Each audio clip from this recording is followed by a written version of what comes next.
Guys, I'm going to talk to you a little bit about teaching your child how to request things as I try to figure out how to make things work on my computer. Okay, so um, at this point, your BCBA or maybe your RBT who's working alongside your child might have suggested that we work on manding more. And what is manding? That's a strange word, and it is actually an invented word for behavior analysts, so it can get kind of confusing. So manding essentially refers to the act of a child requesting something they're motivated for. And so and it happens to all of us, it's a component of verbal behavior. It's part of our language. We all do it. So one way we mand is by saying, hey, I want a 32-ounce big gulp. That's like when we're at the gas station or something like that. Or give me 5. That's a mand. So these are examples of us, asking for something that's rewarding to us, a reinforcer, something we're motivated for. So a mand is a type of language that helps us get what we want. So with that in mind, the same idea applies to our kiddos as well. So sometimes our kiddos want more fruit snacks. So when they say more fruit snacks, that's a mand. Sometimes they want the iPad, and they say, Mom, can I play with the iPad? When they say that little sentence, that's considered a mand. So kiddos are manding all the time. The other thing is, it's very interesting, is that manding doesn't necessarily have to be vocal. A mand can come in the form of a point. So we've seen kids do this a lot when they want something. They point to it. That point, that action of pointing, is a mand. So that's manding. Alternatively, it can come in the form of a picture exchange system sometimes, and that can be done physically with, some of our kids have little icons of their preferred items. So when they want to go to the bathroom, for example, they'll pull off a picture of the bathroom and hand it to their RBT. They're manding to go to the bathroom. They're requesting to go to the bathroom. They're motivated to go to the bathroom, and that little action, it's still language, is a mand. So sometimes they use physical, sometimes they'll use a device to mand, but manding is completely oriented towards what a child is motivated for. And manding is important because once you teach manding, you're teaching a child that communicating gets them what they want. So this is why your BAs focus on manding a lot. They focus a lot on requesting. They focus a lot on the child asking for what they want, because it teaches the child, it sells the child on the idea that language gets me what I want. It also sells your child on the idea that going to people get me what I want, and people are cool. So some of our kids like to kind of remain in their own little world sometimes. Manding is that first step, bringing them out of their world and bringing them into our world. So usually, along with eye contact, and I think I made another video about that too, manding is one of the first skills we teach. And manding is a building block skill. So man, if we're good at manding, we can teach just about anything to kiddos. So it's really important to get things like eye contact and things like manding out of the way, because that puts us in a spot where we can teach tons more skills, and also it decreases the amount of stress for the kiddo. So a lot of our kiddos might engage in tantruming behavior because they want something.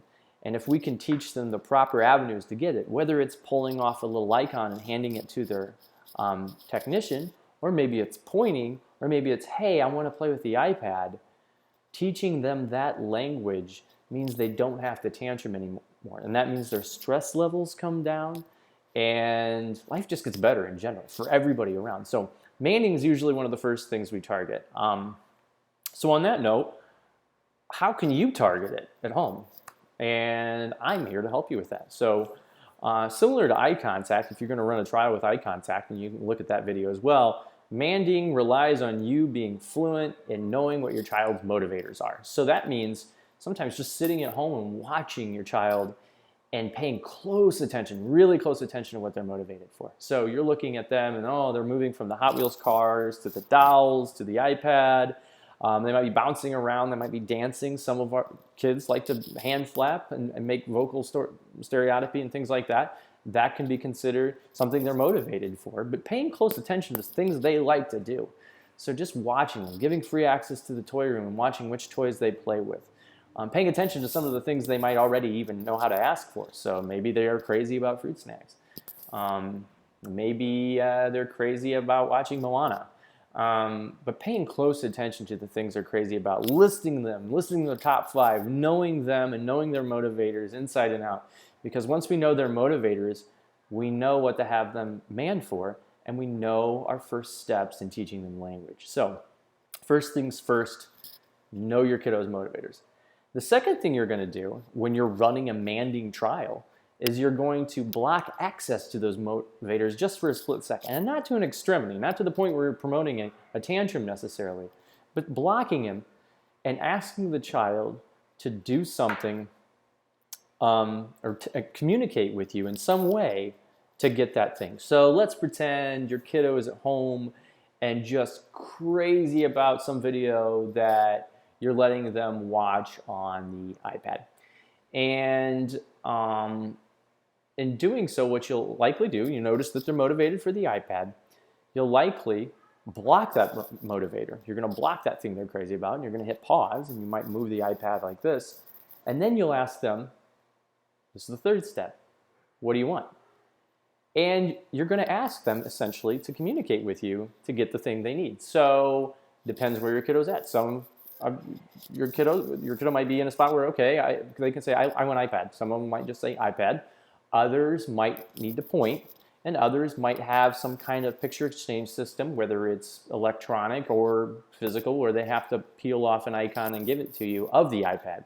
But what you're going to do essentially is locate the motivator, the iPad, block the motivator, hit pause, take the iPad, ask them what they want, and then they're going to communicate with you what they want.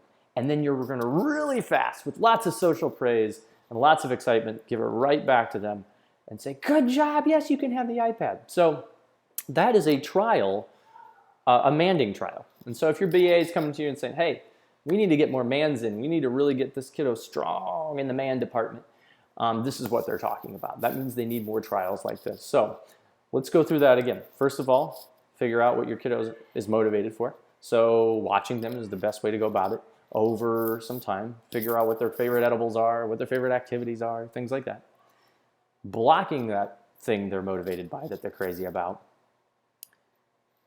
Asking them what they want, and then waiting for them to give you a mand or a request for what they want, and then you give it back to them. Now, sometimes it might be hard. Some of our kiddos aren't quite there yet. So like for pointing, for example, you might have to physically prompt. You might hold their hand in a point and have them point to the iPad and then give it to them. So you might have to prompt them a little bit and help them out. But you want to work that muscle, because all of this is built through habit, and all of this is built through doing it over and over and over and over and over again. It's highly advantageous for kiddos once they learn demand, because in many cases they don't have to go back to the tantruming if that's what they're doing, but it teaches them for the first time, going through people and interacting with people gets me what I want. People are cool. So that's one of the things you're going to want to do. BAs can answer a lot of questions you might have about manding, but it's one of the ways you can work that muscle. So once again, first, knowing your child's motivators, assess your child's motivators, block your child from accessing those motivators, require them to communicate with you for the motivator that they want, for the reinforcer, for that thing they're crazy about, give it to them, go nuts, and do that over and over and over again. And you're going to start the first steps towards your relationship and convincing them that going through people is awesome. So thanks a lot.